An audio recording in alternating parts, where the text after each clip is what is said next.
Yes, there's another question here.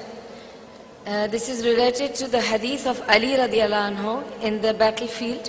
How do we remain steadfast in the face of our enemy whom openly mocked our Prophet sallallahu alaihi wasallam? This question is from a sister. Okay, that's a very good question. What do we do when somebody insults our Prophet sallallahu alaihi wasallam? The first time it happened to me, I was at George Mason University giving a speech. After the speech, one came up to me. He's not Muslim. He was an old man, actually, and he knows Arabic, and he came in my face, and he said, "What do you say about a 53-year-old man that has sex with a 6-year-old girl?"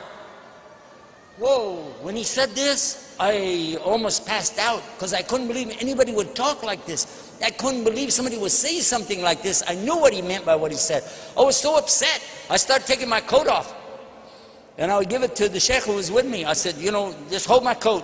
I'm going to go on this guy. And as I was taking my coat off, I looked at him and I said, this depends on your question. If it's a rhetorical question, or if you're insulting my prophet, in which case I'm going to take you out back and beat your head off your shoulders. He said, no, it's rhetorical. I said, in this case, it doesn't need an answer. Obviously, what he said, no Muslim would support this idea.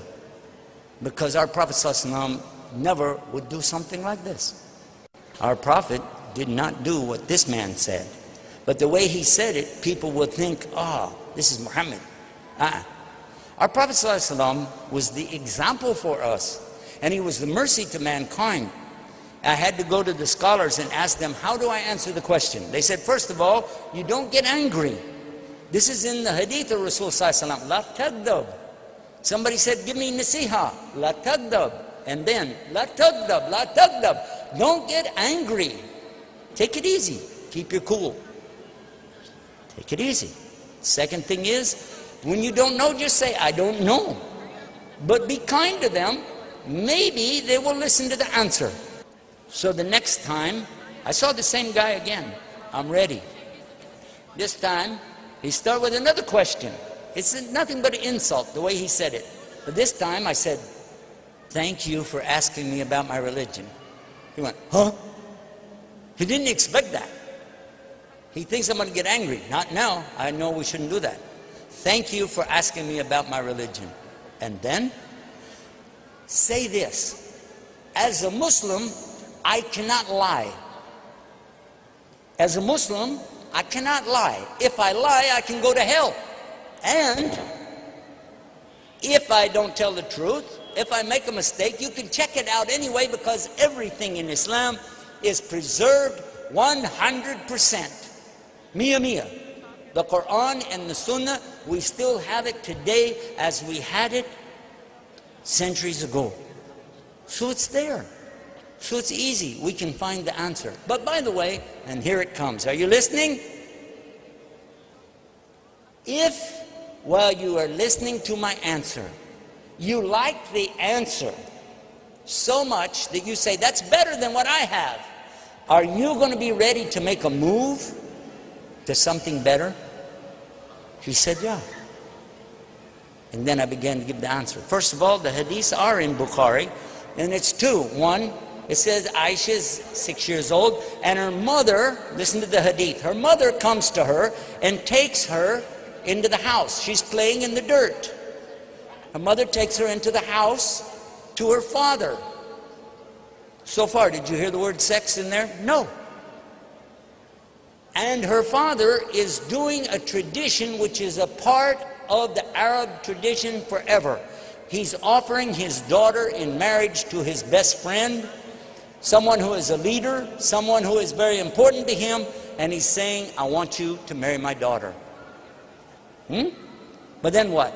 She's back outside playing in the dirt. Yes or no? Yeah. Where did you hear sex in there? I think you've been standing in the checkout line of the grocery store too long looking at the tabloids with that word sex on it. Oh, that's all you're thinking about. This is not our Prophet ﷺ. The other hadith, she's older. The mother's taken to the father's offering her in marriage. And look what it said in the Quran in chapter 4, verse 19. Very clear, it tells, O you who believe, you cannot inherit women against their will. In order for a woman to get married, she has to be old enough to know what's going on and understand it, and old enough to have children. Yeah, otherwise she can't get married. It's not a legal marriage in Islam. Yes or no? So what do you think? It gives us the example that even though she was betrothed at an early age, they didn't get married until she was old enough. The man standing there going, I didn't know that. I didn't know that. I didn't know that.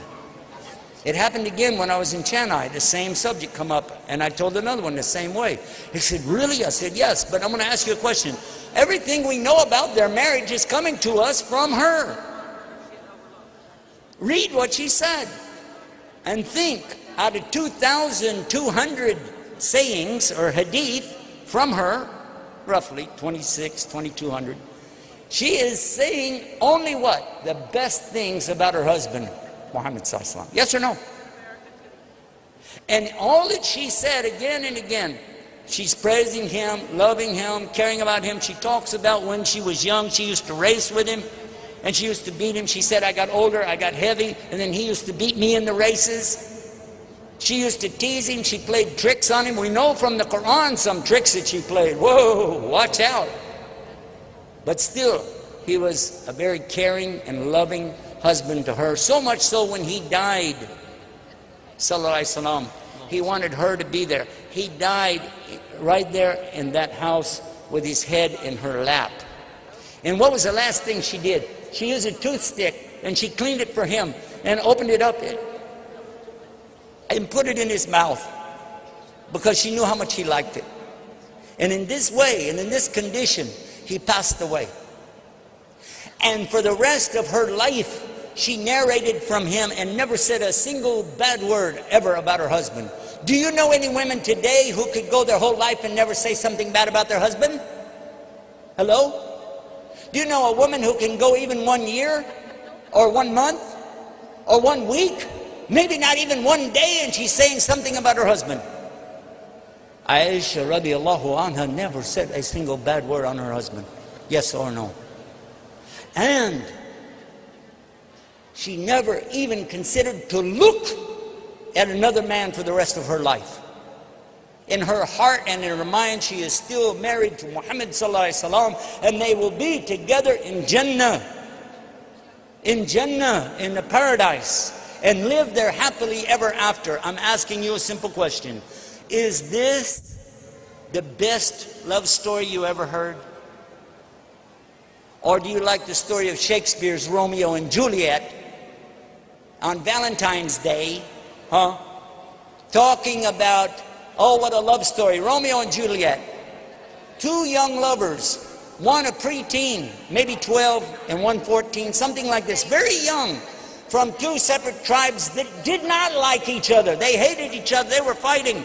So the Capulets on the one side, and the other family on the other side, and they hate each other. And they don't want their children to even know each other, so they sneak behind their back. Did they get married? No. What did they do? I don't want to mention. And then what? One of them commits suicide. And then the other one commits suicide. According to the Jewish religion, Christian religion, and Islam, they go to hell. Compare that to the story of Muhammad and Aisha. And tell me what you think is really the story of romance. And he said, Ashhadu an la ilaha illallah, Ashhadu Muhammad Rasulullah. MashaAllah. Just remember this. No matter how harsh the questions come, you have a responsibility to present Islam in the best way. Don't try to be Ahmed Deedat, or don't try to be Zakir Naik. Don't try to be Yusuf Assis. Be you. Be yourself as the best Muslim you can be. Wallahi.